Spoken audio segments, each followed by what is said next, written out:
Hi friends, मैं आकांक्षा Sharma GK with आकांक्षा में आपका स्वागत करती हूँ। फ्रेंड्स, आज जो हम जीके बूस्टर पढ़ रहे थे, जीके के 60,000 प्रश्न, उसका 7वां भाग पढ़ने वाले हैं और हम इसमें 126 प्रश्न कर चुके थे और आज हम 127 से स्टार्ट करेंगे। अगर आप ये पूरे 60,000 प्रश्न करते हैं तो कोई भी एग्ज़ाम वनडे हो आप उसको पूरा का पूरा कर पाएंगे। इससे बाहर आपका कोई भी प्रश्न नहीं जाएगा। तो चलिए स्टार्ट करते हैं। पहला क्वेश्चन है, पृथ्वी का विषुवतीय व्यास कितना होता है? तो पृथ्वी का विषुवतीय व्यास जो होता है 12,756 किलोमीटर होता है। पृथ्वी का विषुवतीय व्यास कितना होता है? 12,756 वर्ग किलोमीटर होता है। जबकि अगर ध्रुवीय व्यास देखा जाए तो ध्रुवीय व्यास 12,714 होता है। विषुवत रेखीय व्यास 12,756 और ध्रुवीय व्यास 12,714। सपोज कीजिए ये पृथ्वी है और ये उसका होगा विषुवतीय व्यास, विषुवत रेखीय व्यास, तो ये 12,756 होगा। ये ध्रुवीय होगा, ध्रुव पर ऊपर का जो व्यास होगा वो होगा 12,714 किलोमीटर। अगला क्वेश्चन है, पृथ्वी की आयु किसके द्वारा ज्ञात की जाती है? यूरेनियम काल द्वारा, कार्बन काल निर्धारण द्वारा, परमाणु घड़ियों द्वारा या जैव घड़ियों द्वारा? तो पृथ्वी की जो आयु ज्ञात की जाती है वो यूरेनियम काल निर्धारण द्वारा ज्ञात की जाती है। इसके बारे में पढ़ लेते हैं। पृथ्वी की आयु यूरेनियम डेटिंग पद्धति द्वारा ज्ञात की जाती है। कार्बन डेटिंग पद्धति द्वारा जीवाश्म, पुराने वृक्ष व अन्य चीज़ों की आयु ज्ञात करते हैं। अगला क्वेश्चन है, पृथ्वी को उसके काल्पनिक अक्ष पर घूमने को क्या कहते हैं? परिभ्रमण, कक्षा, घूर्णन या इनमें से कोई नहीं? तो पृथ्वी का अगर अपने काल्पनिक अक्ष पर घूमती है, पृथ्वी अगर अपने काल्पनिक अक्ष पर घूम रही है तो उसको घूर्णन बोलते हैं। क्या बोलते हैं? घूर्णन। घूर्णन पृथ्वी को उसके अक्ष में घूमने, अपने अक्ष पर घूमने को कहलाता है। सूर्य के चारों ओर एक स्थिर कक्षा में पृथ्वी, और जब देखो अपने अक्ष के परता घूम रही है तो वो घूर्णन कहलाती है, और अगर वो सूर्य के चारों ओर घूम रही है तो उसको परिभ्रमण कहते हैं। पृथ्वी का जो परिभ्रमण होता है वो दीर्घवृत्ताकार होता है। कैसा होता है? दीर्घवृत्ताकार होता है। अगला है, पृथ्वी की घूर्णन गति कैसी होती है? तो पृथ्वी की घूर्णन गति उच्चतम कहाँ पे होती है? उत्तरी ध्रुव के पास, मकर रेखा के पास, उत्तरी ध्रुव वृत्त के पास या भूमध्य रेखा के पास? तो पृथ्वी की जो घूर्णन गति सबसे ज़्यादा होती है भूमध्य रेखा के पास, पृथ्वी की घूर्णन गति सबसे ज़्यादा हो जाती है। तो भूमध्य रेखा पर पृथ्वी की घूर्णन गति उच्चतम होती है। पृथ्वी अपने अक्ष पर पश्चिम से पूर्व 1610 किलोमीटर प्रति घंटे की चाल से 23 घंटे 56 मिनट और 4 सेकेंड में एक चक्कर पूरा करती है, मतलब लगभग 24 घंटे। इस गति को घूर्णन गति या दैनिक गति कहते हैं। फ्रेंड्स, अगर वीडियो अच्छी लगे तो सब्सक्राइब जरूर कर लीजिएगा ताकि आपको ऐसे वीडियोस मिलते रहें।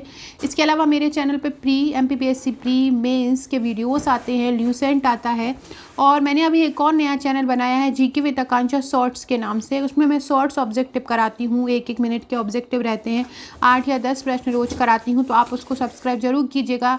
कमेंट बॉक्स में मैं उसकी लिंक आपको दे दूँगी। इसके अलावा अगर आप हमारे प्री और मुख्य परीक्षा के नोट्स लेना चाहते हैं तो आप मुझे व्हाट्सअप कर सकते हैं। अगला क्वेश्चन है, पृथ्वी की अपनी कक्षा में गति किस प्रकार से होती है? पश्चिम से पूर्व होती है, पूरब से पश्चिम होती है, उत्तर से दक्षिण या दक्षिण से उत्तर? तो पृथ्वी जो अपनी कक्षा में गति करती है वो पश्चिम से पूर्व की ओर करती है। पृथ्वी अपनी कक्षा में गति किस प्रकार से करती है? पश्चिम से पूर्व की ओर पृथ्वी अपनी कक्षा में गति करती है। तो अब इसके बारे में पढ़ लेते हैं। पृथ्वी अपने अक्ष पर हमेशा पश्चिम से पूर्व दिशा में एक लट्टू की भांति घूमती रहती है। पृथ्वी की इस गति को घूर्णन गति कहते हैं। पृथ्वी अपनी धुरी पर जब एक पूरा चक्कर लगा लेती है, ये धुरी हो जाएगा, पृथ्वी जब अपनी धुरी पर एक पूरा चक्कर लगा लेती है तो एक दिन होता है। मतलब पृथ्वी जब अपने अक्ष पर घूम रही होती है तो वो एक दिन और रात का कारण होते हैं। इसलिए इस गति को पृथ्वी की दैनिक गति भी कहते हैं, क्योंकि इसके कारण ही दिन बदलता है। अगला क्वेश्चन है, पृथ्वी पर 2 स्थानों की स्थिति की अनुदैर्ध्य का अंतर 15 डिग्री है। कोई 2 स्थान है और उनका अंतर देख रहे हैं अनुदैर्ध्य रूप से, तो 15 डिग्री है। उनके स्थानीय समय में कितना अंतर होगा? तो 1 घंटे का अंतर होगा अगर 15 डिग्री का अंतर है। कैसे? तो चूंकि एक अक्षांश पर स्थानीय समय में अंतर कितना है? 4 मिनट। 15 डिग्री हम जब अक्षांश की स्थिति निकालते हैं तब हम देखते हैं कि एक अक्षांश में अगर अंतर हो, एक अक्षांश से दूसरे अक्षांश में 4 मिनट का अंतर होता है। अगर हमें 15 डिग्री का निकालना है, मतलब 15 गुणित 4, 15 गुणित 4 हम करेंगे तो 60 मिनट आएगा, मतलब कितना हो जाएगा? 1 घंटा हो जाएगा। अगला क्वेश्चन है, पृथ्वी तथा सूर्य के मध्य सर्वाधिक दूरी किसके दौरान होती है? मतलब पृथ्वी और सूर्य सबसे अधिक दूरी पर जब पृथ्वी सूर्य के चारों ओर घूमती है तो कौन सी स्थिति कहलाती है जब वो उससे सबसे दूरी पर होती है? उत्तर अयनांत, दक्षिण अयनांत, अपसौर या उपसौर। देखिए उप से आपको समझ में आ रहा होगा कि पास में, और अप से समझ में आ रहा होगा दूर में। तो क्या वो लिखेंगे कि पृथ्वी की परिक्रमण गति के कारण पृथ्वी के सूर्य को मध्य की दूरी में परिवर्तन होता रहता है। इसमें क्या होता है, घूमने में कभी पृथ्वी सूर्य के बहुत ज़्यादा पास आ जाती है और कभी बहुत ज़्यादा दूर हो जाती है। जब दूर हो जाती है तो वो अपसौर कहलाती है, और जब पास आ जाती है तो वो उपसौर कहलाती है। अपसौर जो होता है वो 4 जुलाई को होता है, और उपसौर जो होता है वो 3 जनवरी को होता है। ऋतुएं किसके कारण होती हैं? पृथ्वी के घूर्णन के कारण, सूर्य के चारों ओर पृथ्वी के परिक्रमण के कारण, पृथ्वी का अक्ष 68.5 डिग्री से अयनांत है इसलिए, या बी और सी दोनों। तो पृथ्वी पर दिन रात छोटे बड़े एवं ऋतु परिवर्तन का कारण पृथ्वी की एक तो परिक्रमण गति है, और दूसरा है कि पृथ्वी का अक्ष के साथ 66.5 डिग्री का कोण बनना है। मतलब क्यों होते हैं दिन रात? पृथ्वी सूर्य के चारों ओर पृथ्वी के परिक्रमण के कारण, और पृथ्वी का अक्ष 66.5 डिग्री से अयनांत है इसलिए। तो दोनों कारणों से दिन रात ऋतुएं बदलती हैं। अगला क्वेश्चन है, पृथ्वी या ग्लोब का अक्ष उसके समतल के लंब से कितना झुका होता है? ग्लोब का अक्ष उसके समतल के लंब से कितना झुका होता है? 23.5 डिग्री, 66 डिग्री, 180 डिग्री, ये झुका नहीं होता। तो पृथ्वी अपने अक्ष पर झुकी होती है 23.5 डिग्री, और अपने कक्ष के तल के साथ झुकी होती है 66 डिग्री। समतल के लंब से पूछा, खुद पृथ्वी का नहीं पूछ रहे हैं कितना झुका होता है। पृथ्वी अगर तल से झुके माने कि तो 23.5 डिग्री होता है, लेकिन उसके समतल के लंब से कितना झुका होता है? तो 66 डिग्री होता है। अगला है, पृथ्वी अपने अक्ष पर झुकी हुई है, यह अपने अक्ष तल पर कितने अंश से झुकी हुई है? अक्ष से आप पूछ रहे हैं तो 23.5 डिग्री, अक्ष से पूछ रहे हैं तो 23.5 डिग्री, उसके लंबवत पूछ रहे हैं तल से तो 66 डिग्री। ये 23.5 डिग्री झुकी है, जिसके कारण पृथ्वी पर दिन रात होते हैं। पृथ्वी का ध्रुवीय व्यास उसके विषुवतीय व्यास से कितना है? तो कितना कम है? तो देखिए विषुवतीय व्यास थोड़ा ज़्यादा होता है और ध्रुवीय व्यास कम होता है, क्योंकि आप साइज़ में देख लीजिए, ये थोड़ा सा चौड़ा होता है, और ये जो ऊपर का जो हिस्सा है गोलाकार है पृथ्वी, तो ये कम होता है। तो कितना कम होता है? 43 किलोमीटर कम होता है। पृथ्वी का विषुवतीय व्यास कितना होता है? 12, अभी हमने सबसे पहले क्वेश्चन में पढ़ा था 12,756 किलोमीटर, और पृथ्वी का ध्रुवीय व्यास कितना होता है? 12,714 किलोमीटर। दोनों का हम अंतर निकालेंगे तो कितना आएगा? 43 किलोमीटर। सितंबर को क्या मनाया जाता है? ग्रीष्म संक्रांति, शरद विषुव। देखो ग्रीष्म संक्रांति कैसे मनाएं, ग्रीष्म तो पड़ती नहीं है। शरद विषुव, बसंत विषुव, शीत क्रांति। लेकिन सितंबर के समय में शरद ऋतु जरूर आ जाती है, तो हम क्या मनाते हैं? शरद विषुव। सितंबर महीने की 23 तारीख को शरद विषुव मनाया जाता है। याद रखिएगा, शरद विषुव कब मनाया जाता है? 23 सितंबर को मनाया जाता है। इस दिन पूरी पृथ्वी पर दिन और रात बराबर होते हैं। आपसे पूछेंगे कि किस तिथि को दिन और रात बराबर होते हैं, तो 23 सितंबर को दिन और रात बराबर होते हैं। 21 मार्च को बसंत विषुव मनाया जाता है। 21 जून को ग्रीष्म संक्रांति कहते हैं। ये भी ध्यान रखिएगा, 21 मार्च को बसंत विषुव मनाते, इस दिन ये बसंत विषुव मनाया जाता है, और 23 सितंबर को शरद विषुव मनाया जाता है। 21 जून को ग्रीष्म संक्रांति कहते हैं, क्योंकि इस दिन बहुत ज़्यादा गर्मी पड़ती है, सूर्य कर्क रेखा पर सीधा चमकता है। 22 दिसंबर को शीत मकर संक्रांति या मकर संक्रांति कहा जाता है, क्योंकि इस दिन मकर रेखा पर सूर्य की किरणें लंबवत पड़ती हैं।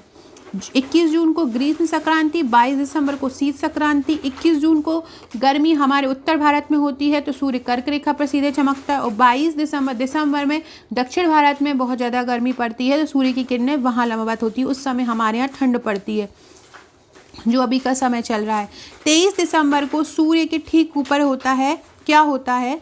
इससे उत्तरी शीतोष्ण कटिबंध में शीत ऋतु होती है। तो क्या होता है? भूमध्य रेखा, कर्क रेखा, मकर रेखा। तो ये बोल रहे हैं कि 23 दिसंबर को सूर्य जो होता है वो मकर रेखा के ठीक ऊपर होता है। याद रखिएगा, नवंबर दिसंबर में दक्षिण भारत में बहुत ज़्यादा गर्मी पड़ती है और हमारे यहाँ ठंड पड़ती है। तो 23 से 22 दिसंबर को सूर्य मकर रेखा के ठीक ऊपर होता है। इससे उत्तरी गोलार्ध में शीत ऋतु होती है, दक्षिणी गोलार्ध में ग्रीष्म ऋतु होती है। इस स्थिति को दक्षिणी गोलार्ध में दिन बड़ा होता है और रातें जो होती हैं वो छोटी होती हैं। अगला क्वेश्चन है, IST और GMT के बीच समयों का अंतर कितना है? 5.5 घंटे, 8.5 घंटे, 8.5 घंटे या 12.5 घंटे। तो जो IST है, IST को बोलते हैं भारतीय मानक समय, इंडियन स्टैंडर्ड टाइम। एवं और एक होता है GMT, मतलब ग्रीनविच टाइम जो होता है। तो ग्रीनविच का जो टाइम होता है और जो IST भारतीय मानक समय होता है, उसमें 5.5 घंटे का अंतर होता है। कितना? 5.5 घंटे। चूँकि भारतीय मानक समय की जो गणना होती है, ये क्वेश्चन भी बहुत इंपॉर्टेंट है।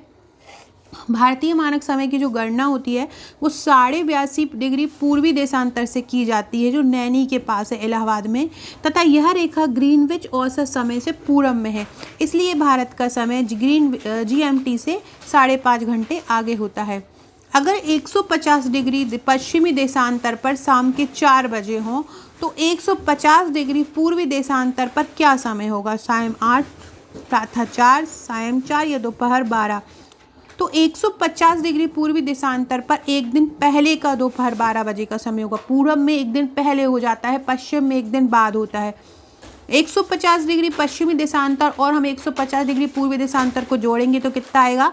300 देशांतर। 1 डिग्री देशांतर 15 होता है, तो 300 में हम 15 का भाग देंगे तो कितना जाएगा? 20 घंटे। तो 20 घंटे मतलब 4 सायं प्लस 20 घंटा, तो कितना हो जाएगा? 12 बजे दोपहर का हो जाएगा। यदि एक स्थान पर 23 सितंबर को सूर्य दिगंश कोटि के साथ 35 डिग्री का कोण बनाता है तो उक्त स्थल का अक्षांश क्या है? 35 डिग्री का कोण बना रहा है, वो जो आपकी देशांतर कोटि है उसके साथ 35 डिग्री का कोण बनाता है, तो उसका अक्षांश क्या होगा? 55 डिग्री उत्तर, 35 डिग्री दक्षिण, 55 डिग्री दक्षिण या 329 डिग्री उत्तर। तो इसका होगा 55 डिग्री उत्तर। एक 35 डिग्री का कोण बना रहा है। 23 सितंबर को सूर्य विषुवत रेखा पर होती है, इसलिए 35 डिग्री का कोण बनने पर स्थान 55 डिग्री होगा, जो उसमें 20 ऐड हो जाएगा। देशांतरीय यामोत्तर क्या होता है? समानांतर अर्धवृत्त, वृत्त, मुख्य यामोत्तर से किसी स्थान की कोणीय दूरी, संसार के नक्शे को निर्देशित करती हुई एक खड़ी रेखा। तो देशांतर यामोत्तर क्या होता है?